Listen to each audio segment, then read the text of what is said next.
Hey everybody, Mike with Games Play Badly, and today on session 0 I have Tom. And Tom is with a brand new VTT called TabylTop, or TablyTop, whatever you want to call it. I got permission, and it is awesome. It has a lot of really cool features, including a virtual assistant that will help you keep your campaign organized and your adventures organized. On top of that, it has filters for your face to make you look more like your character. It has some voice changer stuff. It has all sorts of really cool features. And that Kickstarter is going to be starting real soon here. So I can't wait for you to meet Tom. That interview starts now.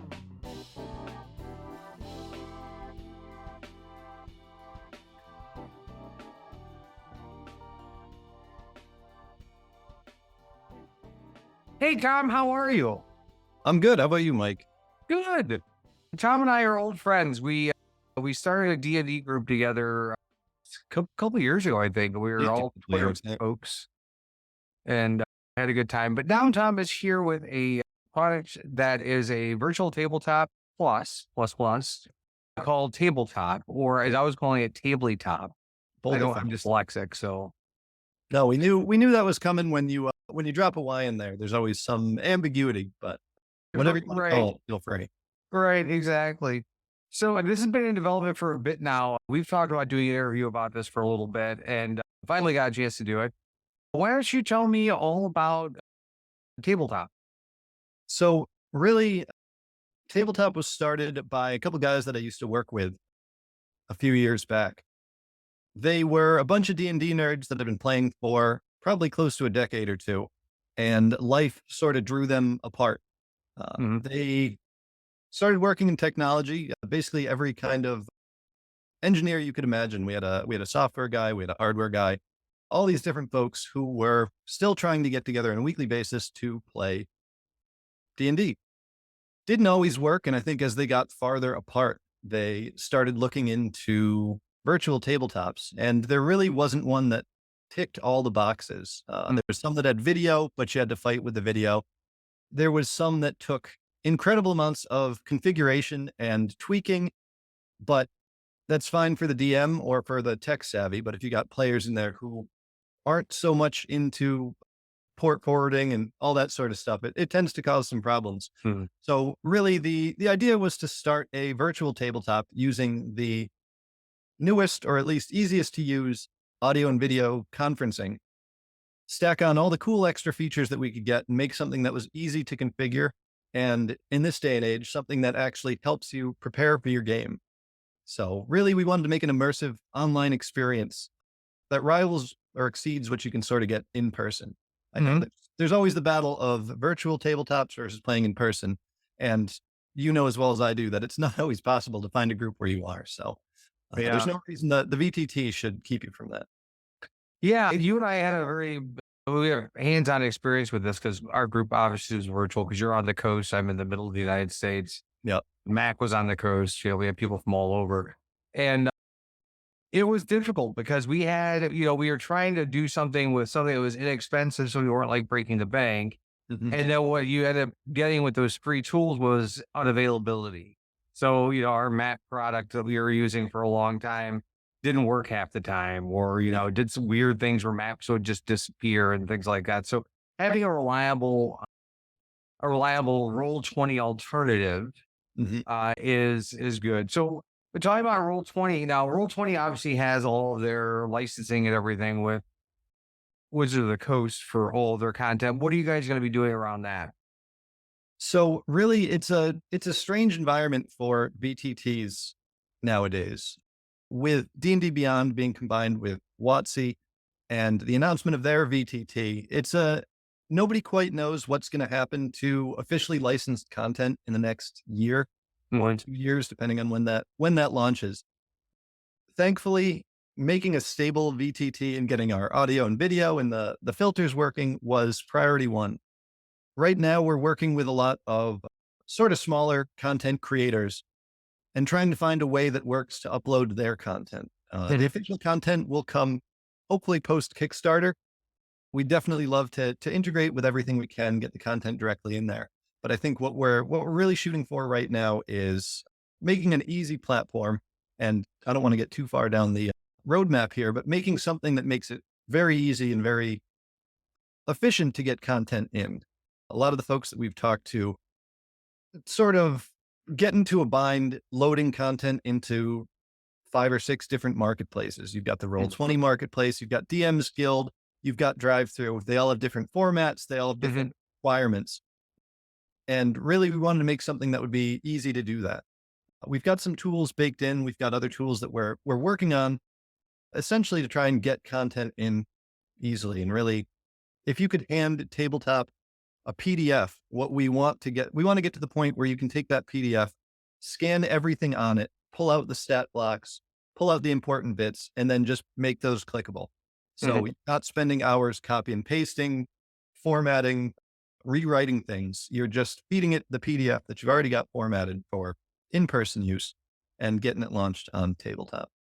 Yeah, that'd be awesome. The problem that I always have is repetition of content, like having to rewrite things or transpose things into whatever VTT I'm using, or having a completely separate screen. Being able to have that information directly in the VTT is very helpful.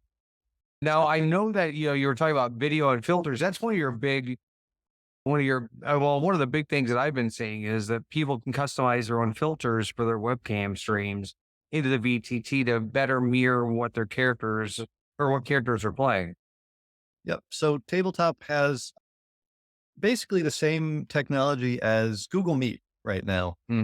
So essentially, you've got crisp, sort of accurate audio and video, and then we can take the augmented reality avatars and layer them over the player. The nice part is you can configure this for each and every player. Everybody gets to make their own. You can toggle it on and off at will. You can have a separate avatar for your pet, for your familiar, or the 8 wolves that you summoned. The DM can tie these things to individual tokens. So you can have an orc token, you can have an elf token. And really all you have to do is click on them, and then over your video, just the AR filter loads in. We know that this is a sort of a resource intensive operation. So there's a lot of work that we've put in to make these things usable on most modern systems. I mean, if you've got a desktop like mine from 2011, you might run into some problems, but really we're shooting for compatibility with the Chromebooks, with the older laptops, with everybody's computer. I mean, one of the stretch goals for the Kickstarter is native app support. So you could get an app on your iPhone or Android that would be able to overlay the video or feed the video into it. So you can almost use it like a remote camera, so that you're not doing the processing on your computer. You're doing it on the phone. So there's a lot of ideas in the works on how we can make this accessible and easy, because I think above everything else, the number one thing we're getting for is more time playing, less time prepping.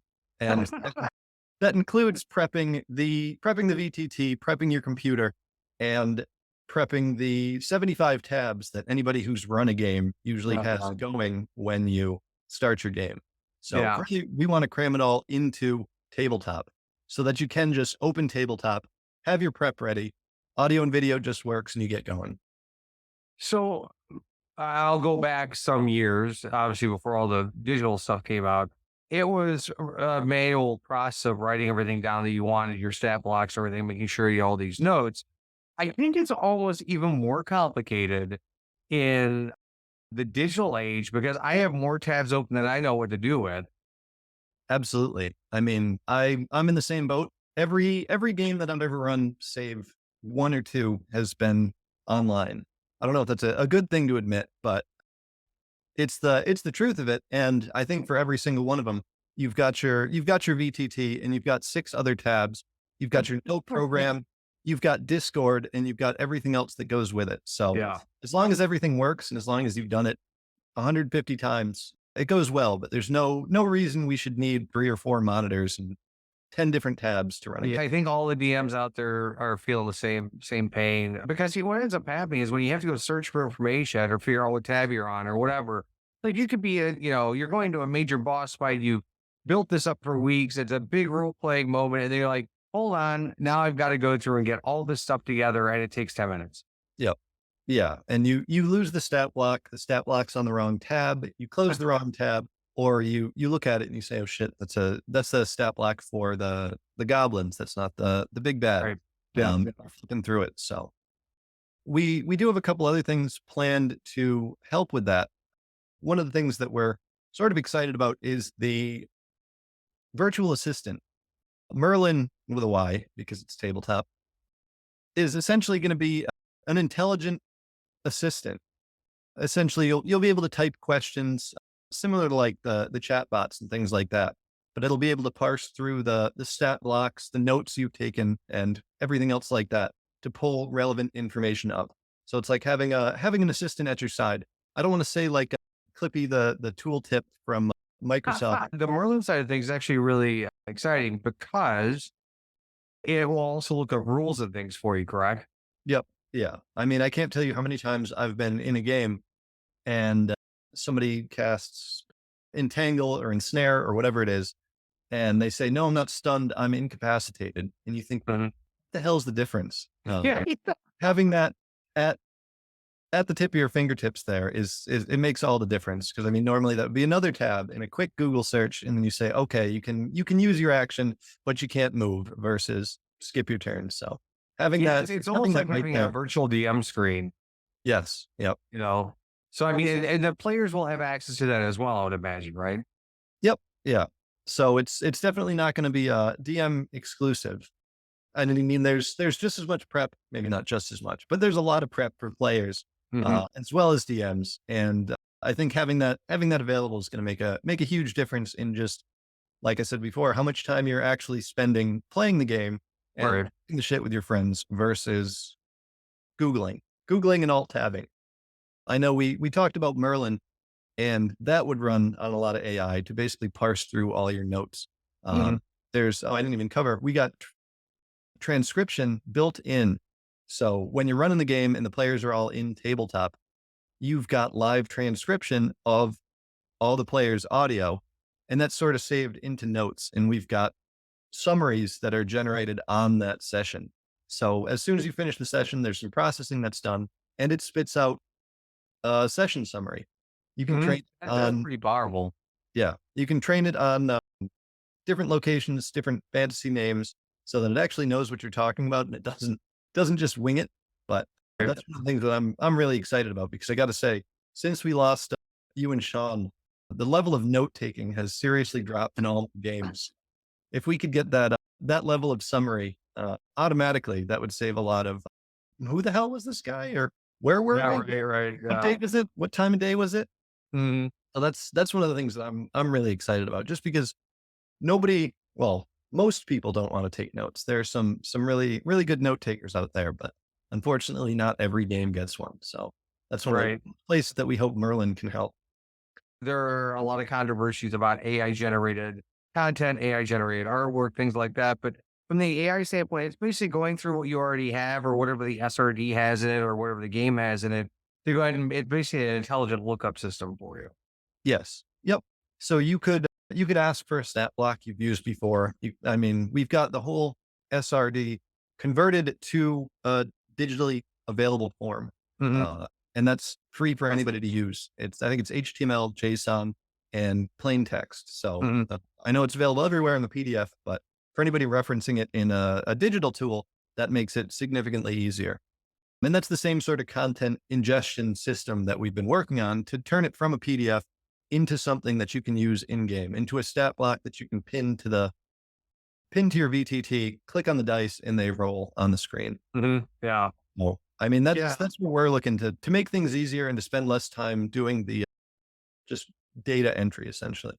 Yeah, absolutely. The transcription stuff is fantastic. The other thing is I don't believe this is D&D centric. It's game agnostic. So really that's what we're shooting for. Everything we've got baked in now was initially designed around fifth edition, Hmm. just because that's what the original playtests were done in. Sure. But it had the design philosophy in place that this shouldn't just be specific to D&D or Pathfinder or a D20 game. So really what we've built out so far and what we're going into beta testing with is essentially a framework. The audio, the video, the tabletop, the maps, the dice, everything like that to play any game you want. But building in the architecture to support these games is another question. So as of right now, we link to D&D Beyond for Mhm. character sheets for 5th edition through integration with 3D Dice, which has been phenomenal. I mean, that's a great group of people over there. I don't know if you've heard of them, but they've gone above and beyond to get everything working, and they actually have some experience in the virtual tabletop realms as well. So it's great to find the like-minded people out there that can really sort of work together to make everything work. Right. The only reason I mentioned D&D and wanted to make sure we got that clarification was because D&D's combat is incredibly crunchy to begin with. So you're gonna lessen that searching around for things and slowness, but you're not gonna completely mitigate it just because of the way that D&D combat functions. So Yep. all of you players and DMs know that fighting a big bad evil guy can take an hour. I mean, it's just the nature of the beast, unfortunately. And it can be epic if it's done properly, or it can be very frustrating if it's not. So, Well, I think a big part of that is just the fluidity of it. Is mm, it consistent? I mean, there's nothing that kills the suspense like a 10-minute break to pull up a spell list or double check a couple yeah. spells or figure out HP, things like that. So, I mean, we do have HP trackers and AC and all that sort of stuff built in. So it's all, again, all in one place. But really, it's our goal is to keep that continuity, the fluid play. So you can really focus on the game. Right. So behind you right now is actual tabletop as it's one of the maps and all that good stuff. So you can kind of see the interface. Yep. Um, where are you at with development? When's the Kickstarter happening? What does all that look like? So we're currently in the pre-launch Kickstarter, and anybody who's ever done a Kickstarter or done any advertising online knows there's a learning curve. So really, we're trying to get our ducks in a row. We're trying to line everything up. We've got our whole Kickstarter page built out, but we're on that sort of treadmill of when do you launch? How much prep work do you do? How do you do the prep work? And what's the best way to advertise? I mean, No. we've gotten all the Kickstarter approval and all that stuff. So the paperwork's done. It's just putting the rubber to the road and getting people interested, which is And clicking the go live about- button. yes, absolutely. Every time I talk to somebody who's doing a Kickstarter, it's the scariest moment is when you actually commit to it. Yeah. I mean, you can have the best product ever. And then if nobody knows about it, it doesn't matter. Yeah, that's all very true. Absolutely. It's an exciting product, and I like the aspect of all the players' video streams being customizable with filters. I would imagine there are going to be voice changers and things like that you'll be able to do. Hmm. Oh yeah. Yep. So as of right now, we've got the basic framework for the avatars. We've probably got about 24 different configurable Mhm. options. We've got all sorts of bells and whistles there. But really what we'd like to do is make something a little more customizable so that you could create your own filters outside of tabletop and import them or share them on the content market space. The Oh, that'd be marketplace, fun. Yeah. the marketplace is definitely one of the things that we're looking forward to designing, but the horse has to go before the cart. So we need a solid VTT, a solid platform here before we start worrying about selling things in the marketplace or making things available and that sort of stuff. But Sure. custom filters, custom voice changers, sort of unique avatars or restricted avatars, things like that are all on the roadmap. That all sounds really good. I'm looking forward to it. So, how long has this been in development? So it's been about a year. I think Mhm. we really didn't start putting much traction behind it until about January or February. So Mhm. I think on our Kickstarter page, we've got a timeline and it goes back to probably mid 2022 Mhm. when the first group of guys really started developing their own BTT. I came into the mix just about October of last year. Mhm. And that's when we started doing regular play tests in it. I spun off my 2 weekly games in tabletop probably a few months after that. And we've been playing in tabletop for about 6 months now. Okay. So it works. You can play a game in it. There's a few nuanced things that we want to improve in the UI before we release it to the public. But probably by the time the video's out, we'll have a few groups playing their own games in it, either canned one shots or campaigns if they're ambitious, just to get that fresh beta tester, alpha tester, I'm not sure, feedback in there, because there's nothing quite like working with something for 6 months to a year and then handing it off to somebody and then looking at it and say, I've got no idea what to do here. So the fresh set of eyes is important. Well, Tom, I appreciate you coming on and talk to me about this. I think Tabletop's going to be a hit from what I'm seeing. And hopefully during this video, you've gotten a chance to see some of the promo stuff that they've released, and you get excited too. So if you want more information, I'll have links down below as always. And Tom is available on Twitter and wherever else he's available. I'm sure at the local pub every once in a while. But I will make sure I have all that information available to you. Tom, thanks for coming on, and I appreciate you spending some time with me. It's been a while. It sure has. Hopefully we're playing in a game on tabletop soon. So Perfect. Yeah. appreciate you having me on. Absolutely. No, not a problem.